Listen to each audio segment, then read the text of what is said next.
Welcome, everyone, to a new episode of On the Rise. My name is Vishal Yathish, and on this podcast, we talk to top tier founders and innovators to talk about their journeys and motivations to help inspire the next generation of leaders.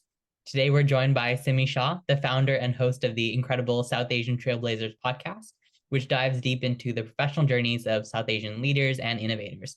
Simi also recently served as chief of staff to Indra Nooyi, the former chairman and CEO of PepsiCo, and consults for clients as a media strategist, advising on social media strategy and spearheading community-driven experiences for brands. Hi, Simi. Thank you so much for joining us today. Thanks so much for having me on, Vishal. Excited to chat.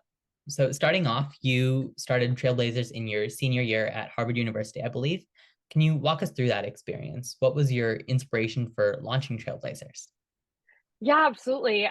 So a very close friend of mine and I actually took this senior research class, partially as just a way to take a really chill class our senior year. And instead of writing a final paper for the class, we decided we'd produce a podcast. And so that's how I actually learned the initial ins and outs of podcasting and broader content creation in the audio world. And then we decided to retire that podcast. We graduated, started our jobs, and that sort of went away. But as I was transitioning out of my first job in finance, the pandemic had actually begun. I felt myself sort of have this itch with respect to exercising my creative muscles, and also wanting to forge this connection to my cultural community that I had maintained throughout my life, but suddenly I didn't really have as much access to in this new professional chapter of my life. And so, having already cultivated that skill set, it just felt like podcasting was sort of a natural way to go. As I'm sure you can understand, it's really fun to have a conversation with someone face to face and then give people the experience of almost having an opportunity to eavesdrop into that conversation and really listen in. And so that's really how Trailblazers was born. I felt like there was a gap with respect to young South Asians, but honestly, generations of South Asians having access to the stories of leaders in our community, particularly in an aggregated forum. And specifically on that last point, I think in the South Asian community, we have a culture of not bragging too much about accomplishments. We're really do a lot, have a lot of substance, and then keep a really low profile and sort of skate through. So I think having that voice to really share is really important. Yeah, I totally agree. I think something that I also noticed was, sporadically you'd see these South Asian stories told. They profiled this CEO there or this producer there. But because it was often only conducted in these mainstream media outlets, their stories were very rarely captured with respect to the identity element, which is so important, right? If I'm reading or listening to that person's story, I want to know how their heritage factored into their journey and what parental expectations they had and all the series of decisions they made that got them to where they are now. And so that was, I think another element to your point of their stories weren't, they're not the first people to brag. They're, even the way in which their stories were told is just so different from how it's shifted with the rise of South Asians broadly, the rise of South Asian media, just the rise of our community broadly speaking over the past couple of years. And so to touch on an earlier point you made, so the most recent college application season just wrapped up a couple weeks ago, as I'm very intimately familiar with. So this is true all around, but particularly in the South Asian community, there's an emphasis on college apps and the benefits of attending a prestigious university. I just wanted to get your take on this really quickly. How do you think your Harvard experience influenced your career thus so far? Yeah, it's interesting. I mean, I always got asked if Harvard was my dream school, and I don't really remember ever using that terminology to describe it. I worked really hard through high school and found myself in a position where I could apply to some of these amazing schools, and then it all kind of just feel like it happened really fast, and then it felt like a no-brainer. I always tell people that no matter what college you go to, it's really what you make of the experience. I mean, I have so many friends who went to schools they never expected to go to, and it totally changed the trajectory of their lives in a positive way. I have friends who went to schools and then decided to transfer, right? I certainly don't know what I had envisioned for myself in terms of going to college when I was at that age. All I knew was what my sister had gone through, and she was 10 years older than me. So, I mean, it was a very different world. I mean, she handwrote her college applications, and here I was on like the Common App filling stuff out. Um, and so I see that especially with respect to, I know the parental expectations that can sometimes be there, the pressure that's there to attend a great university, and that the experience is really what you're going to make of it, no matter where you go. For me, I love my Harvard experience. I tell people all the time, if I could go back and do it all over again, I absolutely would. And I think for me, just I think about this all the time. It really was the people, and that sounds so cliche, but I really think that's like a lot of life. But the people there are so curious, so humble, so well-rounded, but also so diverse in their interests that you really just can't turn a corner or do anything in that school without learning or discovering something new. And at the same time, people would be so humble about it. I mean, you would like casually be stalking someone's personal website or something one day and find out that they won this like big massive science award for inventing something crazy in high school, but they would never talk to you about it except maybe in like vague terms about this interest that they had. And that was also just such a beautiful thing to be around, such a humble group of people who I think as a result motivated each other. But you know, I think a prime example of this is like today I was listening to The Daily by the New York Times, one of my favorite podcasts, about sort of the evolution of value-based care and nonprofit hospitals. And I was like, I remember going to college. I was not someone that was particularly interested in healthcare. It was like not a topic that I touched, but you know, in terms of like meeting a lot of people who ended up being pre-med or interested in that space, I eventually evolved to this point of like, this is something that I should learn about and be interested in, even if it's an industry I'm never going to touch myself professionally. And I think just that really speaks to that come with being in sort of this very engaged, curious community, which I think, again, you can get on any college campus. And I just had the privilege of doing it at Harvard, which was a phenomenal experience for me. Yeah. And so to all the students graduating high school this year and going off to their first year of college, looking back, is there anything you would have done differently at Harvard? Or I know you said you would have done it all again, but is there something that you do differently the next time around, or something different with the resources that Harvard has available? That's a great question. I'm a generally like no regrets kind of person because I don't know. I really believe that like all the missteps I took, all the steps I took, got me to where I am today, and I'm very happy with the journey and path that I'm on. I feel like we kind of all end up where we're meant to be. I mean, I think the one thing that's top of mind is Harvard had so many incredible professors. I mean, people who had just done incredible work in their respective fields, written these books, given these seminars, you know, pioneers in these, especially in spaces of thought leadership. I just like taken advantage of going to office hours for the sake of going to office hours, just for the sake of conversations, rather than like, I have this problem set due and I don't know how to do this. And that's all just time. I mean, I like say that, but I'm like, did I really have time to do that? Maybe I didn't. I could have made the time, but that's one thing I wish I would have done differently. But I don't know. I really invested myself in extracurriculars and sort of all the community and academics and the world of Harvard had to offer. But I think the most important thing is, you know, go where you want to go. Don't do what you feel like you need to do. I think a lot of high school is like that, of like you're trying to check all these boxes for college. You made it to college, you're there, like now go enjoy the things you want to enjoy. I mean, obviously we're all still working towards something post college, but you know, join that dance team, try something crazy. I did a lot of that, and I'm so thankful that I did looking back. Yeah, I can neither confirm nor deny that high school is a list of checkboxes. So I'm So you've spoken to incredible Indian American leaders, including U.S. Congressman Raja Krishnamurthy and Girls Who co-founder Reshma Saujani and more.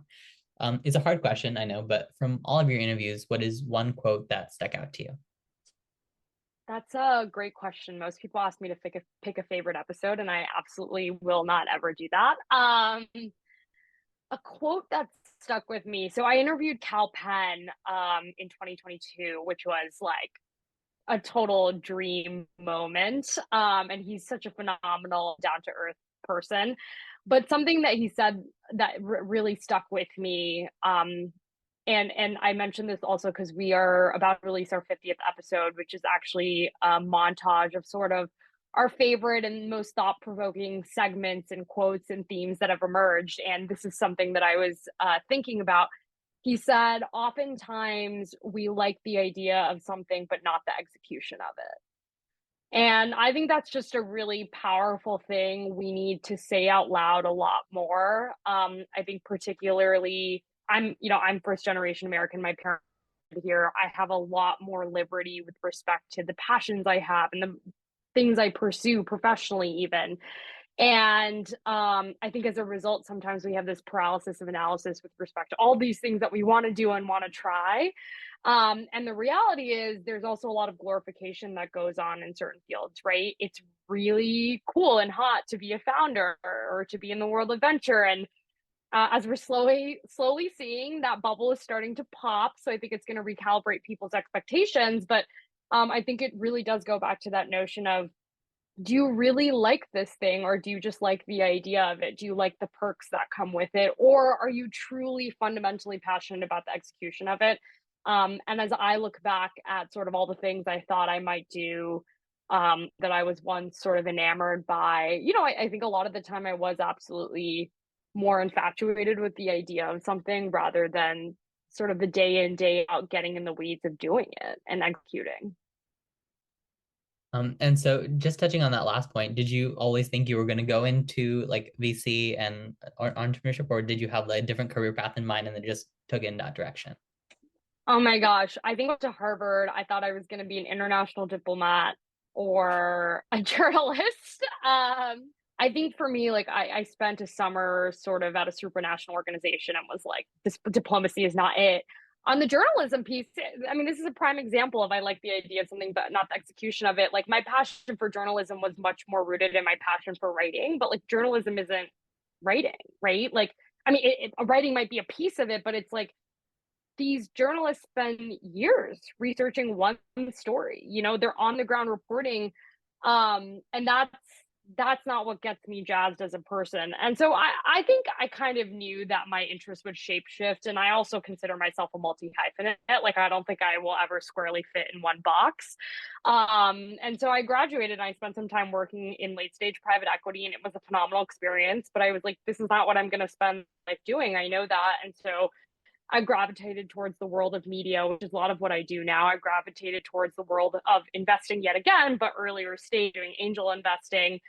And I've also gravitated much more towards, entrepreneurship, because that's the family environment I grew up in. And so, yeah, I would say it's definitely evolved over time. So you've been a part of several organizations across the startup and VC ecosystem. You're a venture partner at NextGen. You're the head of business development at Paperwork Studios. What has been your secret to managing essentially like two careers at the same time? Oh, I don't know about that. Yeah, I have done a variety of things over the last couple of years, and I'm not necessarily giving the advice that that's something that other people should do. Um, I think it goes back to what I said earlier. I'm a multi hyphenate. Like, I am just never someone that was going to squarely fit in one box. I think, growing up, I was like, I want to be a business person, but I also want to be a diplomat and a journalist, right? And I think that just speaks to the multitude of passions I've always had, and the reality that I think we often are conditioned to believe that you have to choose.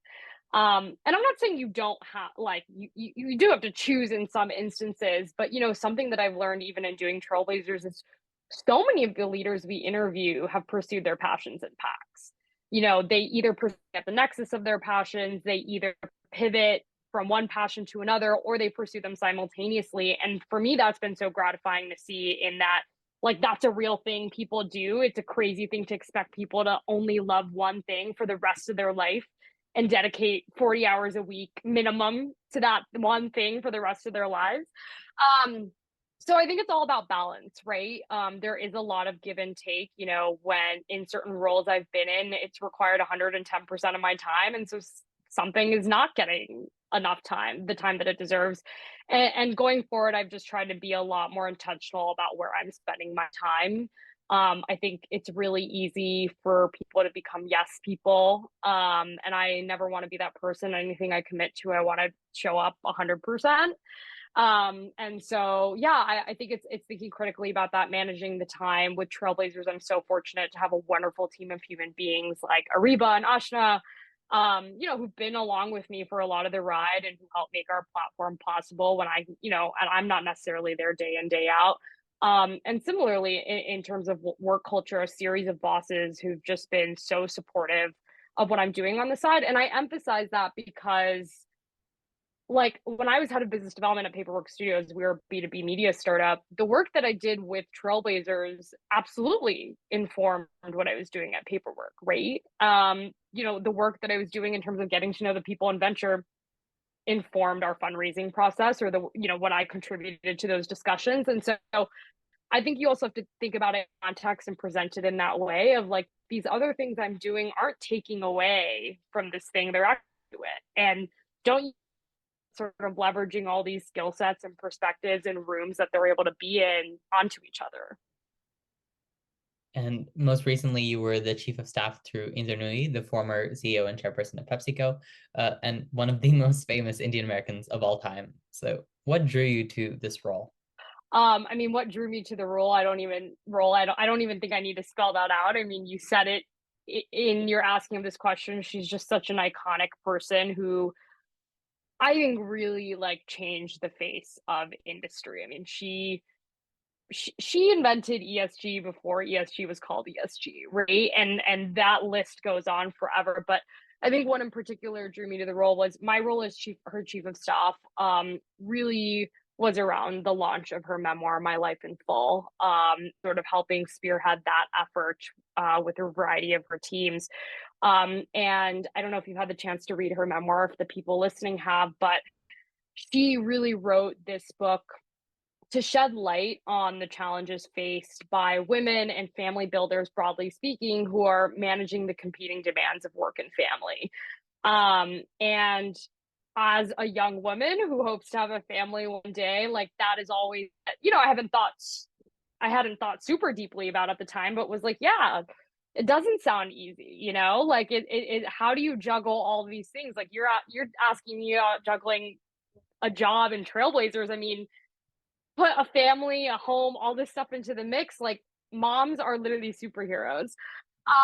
But the crux of that being, I was just so amazed that at that stage in her career, she had decided to dedicate herself to helping shed light and elevate and solve an issue that was going to be so relevant to people like me, young people, coming generations after her, rising through the corporate sphere or whatever sphere they're in. And so I was really taken by that, and broadly taken by her story, because how often do we get to see people like us writing a memoir that's going to be consumed in the mainstream? I mean, she's an iconic person, not just in our community, but well beyond. And so it was just so exciting, and I was just so excited to have the opportunity to learn from her and see her in her element. And I'm still so to have had that opportunity. And were there any like skills or habits that you think you adopted from her, or like what kind of takeaways did you learn from that experience? Oh, that's a great question. There's so many. I mean, I actually have a doc of them written down. Some quick ones. She I think she always is makes you think about how you can push the needle 1 inch further. And again, maybe that sounds like a very obvious thing to do, but if, like, you take one question and you have the spokes of, like, the 10 next obvious questions that come, she will challenge you to think 3 or 4 rows beyond that. And I think just that also speaks to the leader she is, that she's very visionary, very forward thinking, and saying she's at, like, everyone else is at step 1, she's at step 10. But I think learning the skill of how to even in those terms was a really amazing thing. Incredibly meticulous. I mean, I've grown up writing, I love writing, and she absolutely made me a better writer. And just the way she thinks about phrasing and the way she thinks about communicating messages, the iterations that you go through. She's a phenomenal person. I mean, you just, like, observe, and I think she's one of the smartest people in the world. And just being around her is, like, I mean, I feel like I would walk out of a day and be like, I've learned 14 new things today that I never thought I'd know. But and yeah, just something as simple as a book launch. And I think a lot of people could just write out a project the way it's always been done. And even when I first started working with her, she was like, no, we're gonna reinvent the wheel. Like we're gonna get out our message in a way it's before. And I just respect that so much, right? You don't have to be that person, especially at that stage in your career. And there's no world in which she hasn't made me better at the things I do. I mean, I think a simple example, right, is and this is something she said she used to do when she was at PepsiCo, would just be thinking through, if you write 4 or 5 iterations of something, go back and revisit the earlier versions to learn how you could have gotten from step 1 to step 3 more quickly.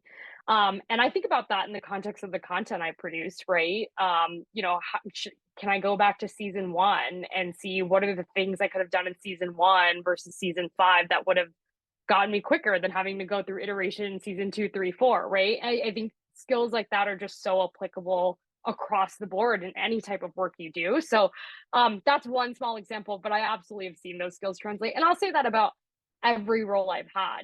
I've worked in private equity. I worked as head of business development at a media startup, and I worked as a chief of staff. And 3 very discrete experiences, but Raju Narasetti, who was on our podcast recently, is the global publishing leader at McKinsey, said this. So I think you have to look at all your experiences as compounding experiences, even if it's not linear, right? And my journey absolutely hasn't been linear, but every single experience has compounded and helped me with the next one. And so I think you just got to sometimes step back, reflect, and see in the ways in which that's happened. And I think that connects back to your earlier point as well. Like everything that we've done shapes our outlook and our plans going forward. So since leaving your chief of staff role, you've been an independent media consultant. What led you to taking that step to strike out on your own rather than joining a larger consulting firm?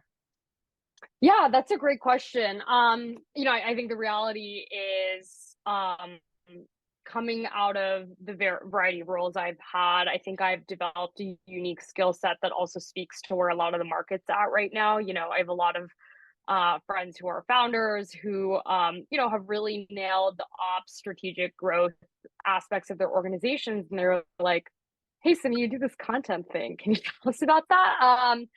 And I started getting that sort of question more than once. And I was like, hey, maybe there's something here.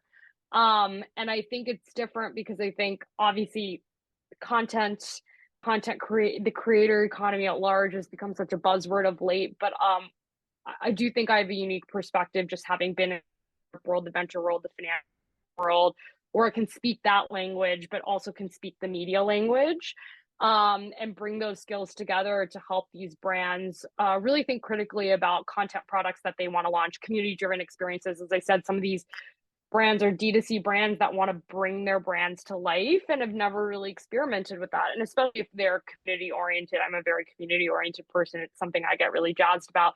And then, yeah, as I said, with the opportunities that I've had, across media, it's just been a lot of fun for me, having the opportunity to be creative and think critically about how do we leverage content truly as a growth lever for businesses outside the confines of what you see on social media day in, day out, right, with the rise of the influencer economy. And so I'm an entrepreneur at heart. I think I always have been. And so, I'm actually planning to go to business school in the fall. And so as I transitioned out of my previous role and had this time, it was like, why not sort of take this leap and see where it goes? And I've been really fortunate and grateful for the people that have opted to work with me thus far. Any like specific positive experience or challenges that have stuck with you and that will stick with you? That's a great question. Yeah, I think it goes back to sort of what I was alluding to in that I think a lot of the spaces I've occupied over the last couple of years, I've probably been the least knowledgeable when it comes to the media aspect of things. Like these are, seasoned journalists, seasoned publishers, et cetera, et cetera. So I was always in this learning bucket, like picking up the jargon, And now I find myself often in these situations where I'm working with like brilliant founders, YC backed, people who've raised millions of dollars. I mean, like people who have launched incredibly successful businesses and like sometimes speak a language that I don't fully understand with respect to like the technicality of what they're doing. But I will just like, sort of iterate like a basic content fundamental to them. And they're like, what? And it's so fascinating, right? Like we all speak our different languages. We all have our own specialties. And if this is not a world dabbled in, there's no reason you should know these things. But I found sort of that for me, it's fun. Like I love that, like, this is something that they're about. And I sort of get to exercise the skill of my passion with other people in this teaching format and working together collaborative format. But it's so fascinating to me that these are people who launch full scale businesses, but this is like a black hole that they're honestly a little bit afraid of at times. That's really funny. So you've done both. So what are the pros and cons versus working under a larger company versus doing an independently led consulting? You know what? I think it's a personal choice, like to each their own. As I said a little earlier, I grew up in a very entrepreneurial family, and have sort of always had that seed planted in my brain at a very early age. And um, I think, as I said, I'm also multi-hyphenate, and so I love the flexibility it affords to take on different projects. I also do a lot of work in the investing space, and dabble in a variety of other spaces that I've been exposed to over the years, and I have the freedom to do that as someone that's sort of working independently. Um, I think there's still a lot to learn in these big organizations. I mean, I'm so grateful for the experiences I've had because sometimes I take those learnings and translate them over, and it's basic things, right? Like when I'm working with a team of people, how I communicate, how I set up that workflow, a lot of that understanding is stuff I garnered in my more professional corporate experiences. And for me, especially because I started my career in finance, it's like basic financial fundamentals, which are often basic business fundamentals. And so I always encourage people to sort of explore the swath of what's out there and figure out what's right for them, because it really isn't a one size fits all situation. And so what are your plans for the next 5 to 10 years? You mentioned you were going to business school in the fall, and you recently launched your next season of Trailblazers, sponsored by McKinsey. So what are your plans? Great question. You and my parents have been asking me that. No, kidding. I'm really at a crossroads, and I'm part of why I'm excited about business school is I think it really presents this opportunity, one, to thrust myself back into a community and a learning environment, but also think critically about where I'm headed. As I said, I think the entrepreneurial route has always been for me, but I have these mix of passions across media, across investing, across the family business that I've grown up in around real estate. And so for me, the next few years are really about figuring out how I exist at the next of those passions, as I spoke about earlier. With Trailblazers, it's continuing to grow that platform. We're so lucky to a spot where we're monetizing with the support of a blue chip firm like McKinsey, and huge kudos to them for doing that, mentors and supporters who helped us get there. But yeah, I'm in growth mode. I'm in learning mode. I'm like, how can I consume, learn as much as possible, and just continue on this trajectory of figuring out where that eventually leads me. And so thank you so much for your time so far. So to close out this interview, one final question. What is your biggest piece of advice for young people looking to start their own initiatives? It's a great question. You know, I well, the first and foremost thing is start. You can analyze something to death and think about all the reasons you shouldn't do something, or I shouldn't launch until it's perfect, and what even is perfect. And oh, I don't have this thing, or I don't have this thing that this person has. Like every single person you see and are successful today started with zero. You know, people are very generous in you know, like for example, when we announced our partnership with McKinsey, people were like, "That's amazing, that's so crazy." I'm like, "Yeah, like, but it took us 3 years to get here, right? Or 2.5 years to get here. We had to start somewhere." And as I said, like season 1 of our podcast, on like season 5 of our podcast, we've made some upgrades. We will continue to make upgrades. And so, just start, like get started. And I mean, you're a prime example of that. Like, look at what you're doing in high school. I mean, I didn't even know podcasting was a thing in high school or a thing that I could do. The second thing I'll add is, always think about how you can increase your surface area.